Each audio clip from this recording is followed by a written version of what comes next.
প্রত্যন্তর চলে সব জায়গার জানমর্যাদা ইয়াসিন ওয়াল কুরআনিল হাকীম ইন্নাকা লামিনাল মুরসালিন কাজে বিমান বলতে খাসা কাজে বিদিন আওয়াজ দিয়ে দেনা মেরাজের ঘটনা বয়ান করলাম আবু বকর সিদ্দিক রাদিয়াল্লাহু তাআলা আনহু সাথে সাথে বিশ্বাস করে নিলেন নবীজির সাথে উফাদি দিলেন না আবু বকর নাম আরহামু উম্মতি বি উম্মতি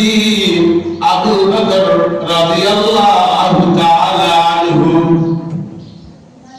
নবীজি সাহাবা কিরামের মধ্যে নরম অন্তরওয়ালা অন্তর্বিশিষ্ট সাহাবী আবু বকর রাদিয়াল্লাহু তাআলা যখন নবীজি মেরাজের বয়ান শুনলা সাথে সাথে বইলা সাদাক্তা ইয়া রাসূলুল্লাহ ওগো আল্লাহর নবী আপনি সঠিক বলেছেন এই জন্য এরা এই সমস্ত মানুষের জান্নাতি মানুষের নাম মুখস্থ হইল নবীজি সাহাবায়ে কেরাম নবীজির বয়ান শোনার মানুষ হইছে জীবন বিষয় সন্তান বিষয় সব কিছু বিষয় তবু নবীজির খাস থেকে দূরে সরে যেত মসজিদের ভিতরে সাহাবায়ে কেরামের জন্য আওয়াজ করিয়া কথা হইত না এই যে আয়াত নাযিল হইল লা তারফাউ আসওয়াতাকুম ফাওকা সাওতিন নবী ওই ইমানদারগণ তোমরা নবীজি আওয়াজের উপরে তোমরা আওয়াজ উচ্চ করিও না শুধু বড় কণ্ঠে কথা বলার নাম উচ্চ আওয়াজ নয় বরং নবীজির সামনে কথা বলো সাহাবায়ে কেরাম নবীজির সামনে কথা হইত না যে নবীজি বেজার হওয়ার আগে আল্লাহ নারা দিয়েছে লা তারফাউ আসওয়াতাকুম আমরা দাদার আলামতের না কিমা করি নবীজির দেখলে সাহাবায়ে কেরাম বলে কথা হইত না বলে হইতা কিসের বলে বেয়াদবি করে যায় আল্লাহ তাআলার পক্ষ থেকে মনোনীত একজন নবী রাসূল আল্লাহ নির্দেশ কোরআন মজিদের আয়াত উচ্চ আওয়াজে কথা হইতাম না যদি আমার কথায় কোনো বেয়াদবি উচ্চারিত বেয়াদবিমূলক শব্দ উচ্চারণ হয়ে যায় তাহলে আমার জীবন নষ্ট হয়ে যাব যার জন্য সাহাবায়ে কেরাম বলে বাইরে এলাকা থেকে যদি গ্রাম্য মানুষ হইয়া নবীজির কোনো প্রশ্ন করতাম নীরবে সাহাবায়ে কেরাম বলে জবাব শুনতা যে ওই প্রশ্নটা আমরা দরকার ছিল আল্লাহর পক্ষ থেকে আল্লাহ এখন ফাটাই দিয়েছেন আমরা জানি নিলাম শুনে নিলাম বুঝে নিলাম এই জন্য নবীজির সম্পূর্ণরূপে অনুসরণ করিয়া সাহাবায়ে কেরাম জান্নাতি হচ্ছেন জান্নাতি হচ্ছেন তাদের ব্যাপারে আল্লাহ আয়াত নাযিল করেছেন রাদিয়াল্লাহু আনহু ওয়া রাদু আন আল্লাহ তাআলা দুনিয়ার কোন মানুষ সৃষ্টির বেলা এইভাবে হইছেন না যে আমি তার উপরে সন্তুষ্ট তারাও আমার উপরে সন্তুষ্ট বরং আল্লাহ কইলা আমার সাহাবায়ে কেরাম আমার উপরে সন্তুষ্ট আমি রব্বে করিম তাদের উপরে সন্তুষ্ট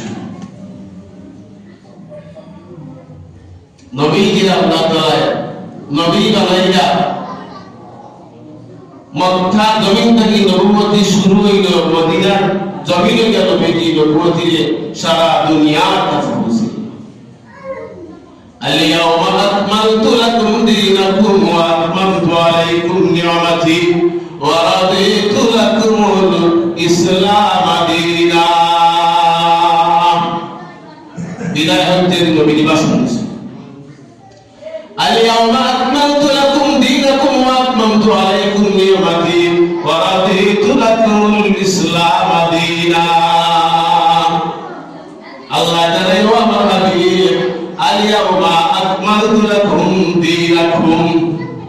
আজকে দিন আমি আল্লাহ আমার দিন তোমাদের নিকট পরিপূর্ণ করে দিলাম ওগো নবীজি আর দিনের জন্য কষ্ট করতে হবে না সাহাবায়ে কেরামের রক্ত ঝরাইতে হবে না যুদ্ধের ময়দানে শহীদ হইতে হবে না মানুষের দোয়ারে দোয়ারে গিয়ে কলিমা দাওয়াত দেওয়া লাগবে না ওগো আমার নবী আমি আল্লাহ আমার দিনের কাজ আজকে পরিপূর্ণ করে দিলাম ওয়াতমামতু আলাইকুম নিয়ামতি আমি আল্লাহর দেওয়া সমস্ত নিয়ামত তোমাদের উপরে পরিপূর্ণ রূপে দিয়া দিলাম ওয়ারাদিতু লাকুমুল ইসলাম দীনা, তোমরা ইসলামকে দ্বীন হিসাবে গ্রহণ করার কারণে আমি আল্লাহ তোমাদের উপরে সন্তুষ্ট হয়ে গেলাম। কুরআন মাজিদের শেষ আয়াত, আল-ইয়াওমা আকমালতু লাকুম দীনাকুম ওয়া আতমামতু আলাইকুম নি'মাতি ওয়া রাদিতু লাকুমুল ইসলাম দীনা। শেষ আয়াত। আর প্রথম আয়াত, ইকরা বিসমি রাব্বিকাল্লাযী খালাক খালাকাল ইনসানা মিন আলাক ইকরা ওয়া রাব্বুকাল আকরাম আল্লাযী আল্লামা বিল কালাম। সূরা ইকরা প্রথম পাঁচ আয়াত, প্রথম আয়াত। আর আল-ইয়াওমা আকমালতু লাকুম কুরআন মাজিদের শেষ আয়াত। এই আয়াত যখন নাযিল হইল, সকল সাহাবায়ে কেরাম আনন্দে আত্মহারা হয়ে গেছেন যে আজ জিহাদের জন্য, দ্বীনের জন্য জীবন দেওয়া লাগবে না, কষ্ট স্বীকার করা লাগবে না, রক্ত জড়াইতে হবে না, জীবন দিতে হবে না, বড় বিধবা করতে হবে না, বলে আনন্দিত হয়ে গেছে। যা এমন দিন যার পরিপূর্ণ আল্লাহ করেছেন, এত কষ্ট করছে দিনের জন্য, আর কষ্ট করা লাগবে না। সব সাহাবায়ে কেরাম আনন্দিত। আবু বকর সিদ্দিক রাদিয়াল্লাহু তাআলা আনহু কান্না শুরু করেছে। সাহাবায়ে কেরাম জিজ্ঞাসা করলো, আবু বকর, এমন গুরুত্বপূর্ণ আয়াত রব্বুল আলামিন নাযিল করলেন, আমাদের দিন পরিপূর্ণ করে দিলেন। ও আবু বকর, আজকে সবাই খুশি করতেছে, কিন্তু তুমি কাঁদতেছো কারণ কি? আবু বকর সিদ্দিক রাদিয়াল্লাহু তাআলা আনহু জবাব দিলেন, ও সাহাবায়ে কেরাম, তোমরা আয়াতের বাহ্যিক অংশ থেকে দেখাইছো, আর আমি আবু বকর আয়াতের আভ্যন্তরীণ অর্থের দিকেও দেখাইলাম। অভ্যন্তরীণ অর্থের দিকে দেখাই আমি আবু বকর পাইলাম আল্লাহ তাআলা যে ঘোষণা দিন পরিপূর্ণ করে দিয়েছেন। ও সাহাবায়ে কেরাম,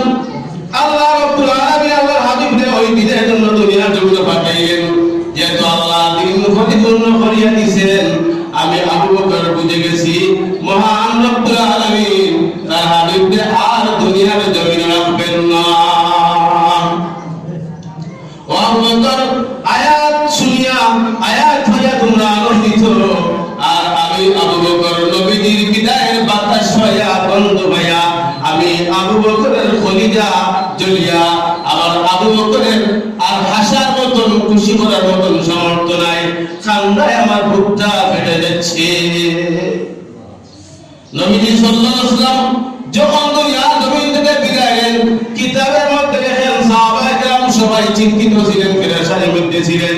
কিন্তু আবু বকর, সাইয়্যিদুনা আবু বকর সিদ্দিক রাদিয়াল্লাহু তাআলা আনহু যখন মানুষের কাছে বইতেন, পাশে বইতেন, শ্বাস ছাড়তেন, কথা বলতেন, আবু বকর সিদ্দিক রাদিয়াল্লাহু তাআলা আনহুর ভিতর থেকে কলিজা ফুলা গন্ধ বাইর হইত।